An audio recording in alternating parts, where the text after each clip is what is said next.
Welcome to Eastbourne for the penultimate round of the HSBC UK Women's National Road Series as we get to the business end of the calendar. Rebecca Dorrell already has the series sewn up with 2 races to spare, but the minor places are still up for grabs. This week, the riders contest a brand new race. It's time for the South Coast Classic. The last round of the series was the Stockton Grand Prix, where series leader Rebecca Dorrell sprinted for the victory and to add to her advantage in the series standings. Well, it's a real festival of cycling here at the South Coast Classic and everyone's waiting for some exciting racing. We saw just that in Stockton. Let's take a look at the series standings. After some great racing in round 6, this is how the series standings look. 70 points clear with just 2 races remaining, Rebecca Dorrell has won the 2019 Women's National Road Series. Elizabeth Bennett lies second on 95 points, with Leah Dixon just behind on 90 points in third. This year's HSBC UK National Road Series is made up of 8 races across the country. At each round, there are 30 points up for grabs for the winner.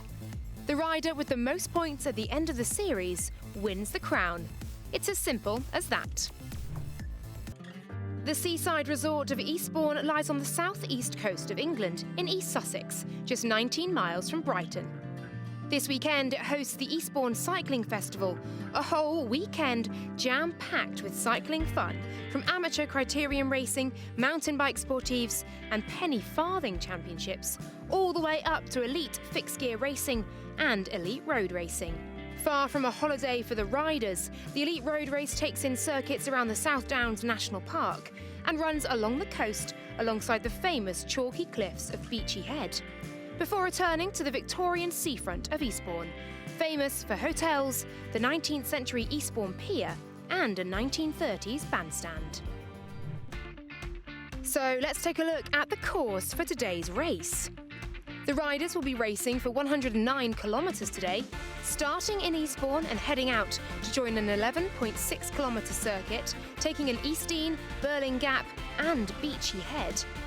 They will complete this lap 9 times before returning to Eastbourne in what is set to be an exciting finish. So Joss, you grew up just 10 miles down the road. This is a course that you know relatively well, isn't it? Yeah, it's really exciting to be here today, actually. It's a real treat to be able to sort of come down to my parents for the weekend, stay there, have access to, mechanics, soigneurs, lots of support, well, I'm hoping lots of support up on the course. And yeah, it's a course I've time trialled around a few times as well. So yeah, I know it quite well. What can you tell us about the course then? Oh, it's interesting and it's so weather dependent. We're really lucky today that we've got a tailwind up the climb, which makes it obviously a lot easier. But we're going to have quite a big head cross across the top, which is going to make it interesting. Yeah, it's a course for it's splitting things up really. So yeah, it'll be interesting to see what happens today. I think after 9 times going up Beachy Head, I think it was going to be quite tiring. And then coming back into town should be a good atmosphere. We were here last night at the crit. Sarah was racing. Yeah, it's good atmosphere. So yeah, it should be a good finish. See what happens. It's always nice to do a new circuit. It's a really nice course. We did it quite late last night. We just did like one loop, but it was really pretty last night. So it was red sky, the sheep on the fields and things. I was like, oh, I can ride this. But no, I think it'll be an interesting one because it's pretty much a descent down one side and then there's obviously just the Beachy Head climb back in. So I guess we'll see whether it splits up on the climb. And how happy are you with the season so far? Just 2 rounds left to race. It's just been a great season for the whole team. So obviously, we're currently winning the team standings. Bex has already secured the individual. It's just, yeah, I couldn't have asked for a better season, really. Well, the stage is set and a brand new race awaits the peloton. Time to hand over to our commentators, Rebecca Charlton and Hannah Walker. 2, 1... 39 starters rolling out from the line here at Eastbourne for a brand new race on the calendar in the form of the South Coast Classic. Alongside me in commentary today once again is Hannah Walker, and I'm quite excited about this new race because it's pretty much my local roads where I grew up near to Brighton, but it's brilliant to see the expansion on the calendar. Yeah, I think it's always great to see new races come onto the calendar, and it's a new course for everybody. No one apart from, Joss Lowden has the upper hand on everyone, knowing many of the roads and doing time trials on it, as she said in her interview earlier on. But yeah, it's always exciting to see new courses and new races come on. Well, we mentioned Joscelin Lowden, and here she is on the front, injecting the pace as we see so often, and you can really see the damage that's done behind. How much of a difference does it make, not only to know the roads and have that experience of I guess, the technicality, but psychologically as well? Yeah, I think it just gives you confidence, and especially, with having family and friends out on the course and you want to do well because it's, almost your home race, you just have that confidence. And I think because you have the upper hand of knowing what's to come and the roads, and with it being such a strong climate and with it being on the coast, it's constantly up and down today, and especially with the wind, which is going to play a huge part. So you can tell she looks in control and she looks strong, and obviously, already, well, again, pushing the pace at the head of this group. Yeah, we've got a breakaway group now of 16 riders. As we can see, this gradient kicking up here, and it is Joscelin Lowden of Drops. Of course, she moved to that team earlier in the year, partway through the season, and behind her looks like the sight of Claire Steels from Brother UK Fusion. And we've got a Bianchi Dama rider behind that, just picking out a few people. You can see the familiar sight of Dame Sarah Story in this group as well. Yeah, there's some big riders. We can also see Joe Tinley in this group as well. I think also Leah Dixon's there. So, very, very strong move. But it's Joss Lowden again, pushing the pace at this group, trying to force a select group. She's not happy with the composition of these 16 riders. She's just forcing the pace, over the top of the climb and down the descent. She's not letting up on the descent, and riders in the background really struggling to get on the wheel. Yeah, just saw a flick of the shoulder there from Lowden, and like you say, she's got so much experience on these roads, and I guess when it is exposed and when that wind is going to bite, I guess you can really use that to forge the gaps behind. Yeah, I think also, you can just look at the grass at the sides of the roads and you can see which way the wind is blowing, so you just use it to your advantage. And also, Joss has come back from a really bad injury at the Tour of California in May, so she's got so much motivation to do well today and pick up some results. And being coached by Sean Yates, so she looks in top form. She really does, and you can just see the absolute smoothness in which she controls the race with, can't you? Not only has she got the experience of what she's doing on these roads, but she's just displaying that power time and time again. And we've got a gap of 45 seconds to the group of chasers behind this. And this looks like Jessica Finney of Brother UK Tifosi, powered by OnForm, in this group as well now. And she's joined by Jennifer Hudson of Brother UK Fusion. We've mentioned time and time again throughout this season just what it means to have the likes of Brother supporting so much of the women's racing scene, but these two teams have just been pretty dominant, it's fair to say. Yeah, and I think on when the courses are like this, so it's very grippy roads, the gradient is constantly up and down and it's very open to the elements, it's always been sort of the same riders who have really excelled. So Leah Dixon always been there, Claire Steels, Joss, as we can see, also Jess Finney and Jennifer Hudson been very, very strong in recent rounds. That pace has actually forced Sarah Story to lose contact with this group. Yeah, we just saw Dame Sarah Story. She was with that breakaway group. It looked like they went through the feed zone, didn't it? And then she's distanced off the back of this pack, but you can just see the pace that's being pushed at the front.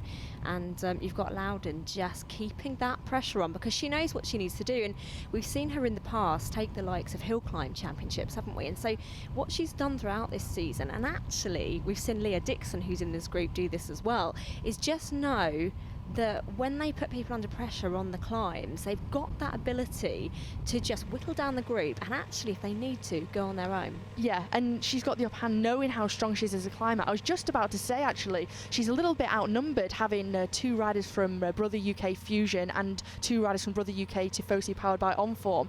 But actually, that's made no difference to her. She's pressed on up the climb, and she's, Jess Finney and Jennifer Hudson have lost contact of this trio now.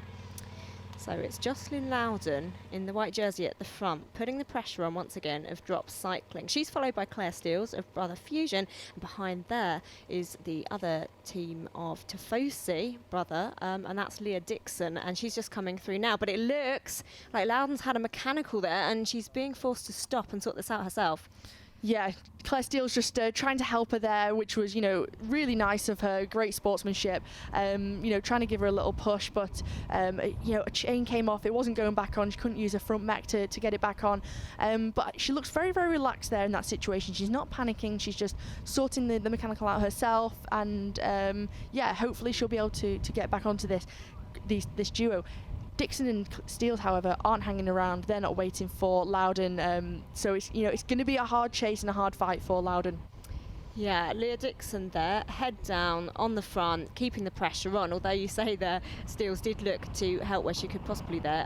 But Lowden did look very calm. You can just see what a gap is there now. But as I said before, we've seen her on these solo breaks and she doesn't look to panic in these situations. Well, looking how strong she looked before on the climbs and the way she was pushing the pace, I think, she's got 49k to go. I don't think she'll have any problems in getting back, but it's how much will, that chase have taken out of her legs. Yeah, I can imagine that's a tremendously difficult one because, of course, you want to use all that power and energy to get away, and she's ridden this race so smart so far with the savviness we're used to seeing from this rider as we see her appear, and she is just closing down this gap, and it, as usual, looks pretty effortless from her, so smooth. Yeah, she almost glides. She's so solid on the bike, only your legs moving, the upper body's completely solid. She already makes contact with Dixon and Steels. What an incredible effort to make it back across after that mechanical. Yeah, like you say, plenty of kilometres to go in this race remaining, and it looks actually, rather than conserving the energy and getting back on this front breakaway group, she is pulling through, and that peloton now sits at 2:25. The trio have opened up an incredible gap to that peloton. There's obviously no chase, but some of the notable teams that have missed it are Bianchi Dama and Torelli Ashore Madison. So, no chase from them as the gap just continues to go out. Joscelin now just needs to get as much respite and recovery as possible using the wheels of Steels and Dixon after that chase. And this is a very dangerous trio who are just increasing that gap on the peloton now. We've seen all three of these riders not afraid to make these long range attacks.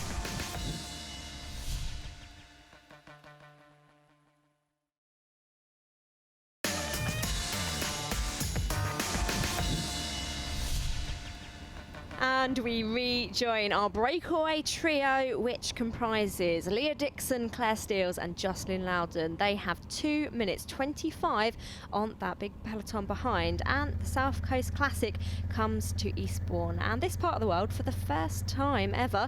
And we've got Bianchi Dama here organising this chase behind. We said there's some notable teams that have missed this break, but 3 riders up the road that we have seen do similar things previously in this series already. With Bianchi Dama chasing, is it too late with 19 kilometres to go? The peloton are at 4 minutes 55 now, which, the gaps continue to increase throughout. And, we've got chases at 1 minute 10. So, unless they start to have an organised chase now, I don't think the peloton and Bianchi Dama are going to be able to close this gap to the trio.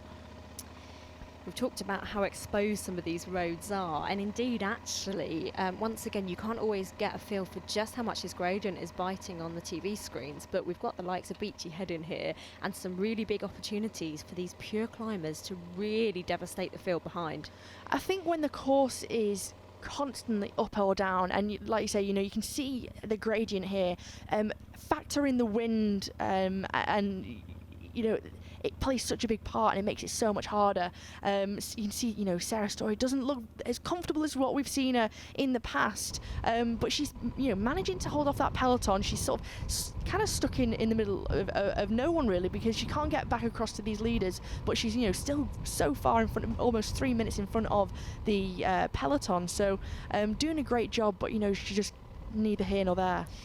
And it is Joscelin Lowden of Drops that has gone again, and she has split this front trio to pieces. Claire Steels there trying to get back on terms, and Leah Dixon trying to come back up to Steels. But it looks like once again Lowden has chosen the perfect time to really just split this up. We know that she likes to be out there alone. She works so well as a solo rider, time trialist and a hill climb specialist, and it looks to me like she had a plan all along. yeah, she really maximised that headwind and, big headwind attack. Kind of took Steels and Dixon by surprise. Steels is doing all the work now to try and close that gap, but, neither of them can respond to the fierce attack of Lowden.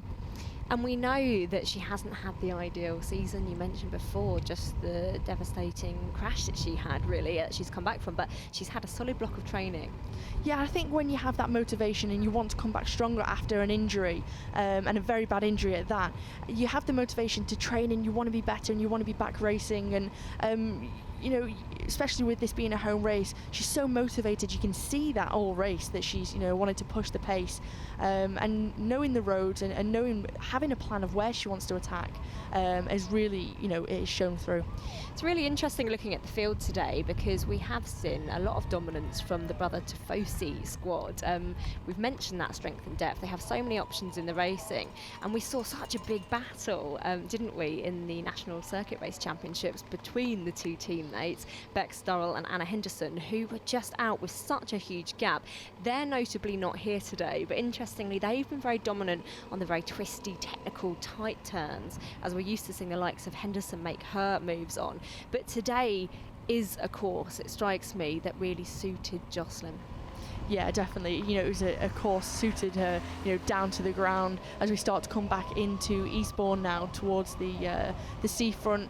K.5 to go, but as long as nothing happens, she looks to wrap up the win today. But she's just not looked behind her. She's not wasting any energy to wonder where the other two are. As a gap goes out to around a minute, so just gets into that aero tug position, making the most of the position on the bike, and she's still looking so strong. You can see the speed as she whizzes past all the cars, and you can see how much and the gear she's in as well. She's right at the bottom of the block. Yeah, incredible effort today by Joscelin Lowden. Yeah, you can really see that, can't you? And she's just so compact on the bike, stays so aero, and she's got that time gap to a minute now. As you say, we're coming in towards this closing kilometre on the seafront here in Eastbourne. And it's brilliant to see how spectator friendly it is when we see the likes of these national races come to the town centres, because we've got big crowds out in force and also opportunities for kids to get involved and a real family feel as well. Yeah, I think it's brilliant. I mean, we've done 9 laps around a circuit and then we come back into the seafront, where all the crowds who people having a family day out, people might see this race by surprise, they didn't know it was on, and what a fantastic thing to spend your weekend doing, seeing the very best of British sport, and the elite scene come to your hometown. Yeah, we really have, and it has not disappointed throughout this season so far. It's been so competitive, so hard fought. In fact, probably the most hard fought we've seen in quite a long time. The strength and depth just increasing in the women's peloton year after year, and with every race that we witness. And it is Joscelin Lowden of Drops that was away with a breakaway trio of Leah Dixon and Claire Steels, but she knew what she wanted to do. She pounced, and then she is coming into this final turn now. She knew how she could beat them, and what a way to come into your home race solo, barring any problems. Now she looks set to take this victory, and I'm sure she's going to be absolutely ecstatic. She can almost take it quite easily and leisurely around these corners and kind of soak up the atmosphere and the vibe. It must be a very, very lovely feeling to know you're coming in to the closing kilometre of your home race. You can see that finished gantry as she passed it before looping back round to that finishing straight. She's got a lot of friends and family and all the crowds indeed out supporting her today as she makes these final turns now. Although I'm sure she'll want to start thinking about that victory, she's got to make these last couple of turns and get to that finish line, but she has done it. Look at the massive gap behind that she has secured, and there it is. The finish is in sight. She's got time to enjoy this sweet, sweet home victory. She knew she was targeting today. She executed her plan to perfection. She punches the air here on the Eastbourne seafront, and she takes the inaugural win at the South Coast Classic. Here comes Claire Steels. She absolutely powers into this finishing straight, and you can just see the sight of Leah Dixon making that turn. So it's Steels that takes second, and Leah Dixon of Brother UK Tifosi just comes in to round off that podium. Well, what a race that was for the inaugural South Coast Classic. Great victory by Joscelin Lowden there, looked comfortable as ever, and so nice to see after the trio were working well together in the breakaway. It's all smiles and cheers and congratulations with each other as Joscelin Lowden, you know, sees a family member there. So brilliant hometown victory for her, and yeah, what a way to round off today's race. And here is that confirmation of today's race result. It is Joscelin Lowden of Drops that takes the victory from Claire Steels in second, followed by Leah Dixon, Jessica Finney and Dame Sarah Story. Joss, congratulations, your first National Road Series win, and here on basically home soil for you. Some of your emotions right now. Yeah, I'm really, really pleased. Yeah, to win here, especially first time we've held it down here on the South Coast no, I'm really, really pleased. I was really well supported throughout. The crowds were just fantastic, and the other girls were going, "Have you got people all around the course?" I was like, "Yeah, I promise I haven't paid them." So no, it means a lot actually. Yeah. And talk me through your attack as well. You know this course. Did you pinpoint that moment as the one to go for, or was it more on instinct? I'd started to think about, like, how am I going to win it? Where am I going to go? Would I go on the climb itself and sort of push on over the top? But then it kind of just didn't really lend itself that well to it. And I knew that those girls were quite strong, and I think they were feeling quite good. And then it was that little kick up into the horrible headwind, and I knew that if I got a gap on that headwind section, then it was going to be really hard to get on my wheel. So I was like, right, it's going to be horribly painful for the next few minutes. But yeah, out the saddle and just hit it, and then you see a gap, you kind of glance that gap, and you're like, all right, let's go. And I thought Claire was coming with me, and then she just didn't quite get on my wheel, and I thought, right, we're really going then. And so then it's a really painful last little bit, really. And looks like your return to form. You're back with a bang, aren't you? How do you feel about that? Oh yeah, I feel really good today actually. I feel completely different to how I did a couple of weeks ago. It's been a really good block of training, some good sort of I suppose those sort of efforts, really, really hard, and then sort of pushing on through. So it's been it's been a perfect kind of block to get me back racing, and I feel it today. Felt totally different. Feels good. Rebecca Durrell is flying high at the top of the standings as winner of the 2019 Women's National Road Series. Behind her, after a hard-fought third place today, Leah Dixon moves to second overall, while by virtue of her win, Joscelin Lowden jumps to fourth. And in the team standings, brother UK Tifosi, powered by OnForm, extend their lead, notching up a huge 411 points, while behind brother UK Fusion Racing Team and Campinese Velo Performance battle it out for second. What a day of racing we've had here at the South Coast Classic, and a brilliant win for Joscelin Lowden of Drop Cycling. The final round of racing is at the Rydale Grand Prix on Sunday the 18th of August. Why not join us roadside or catch up on all the highlights? For everything else from the world of cycling, head to britishcycling.org.uk. From us here in Eastbourne, bye for now and see you next time.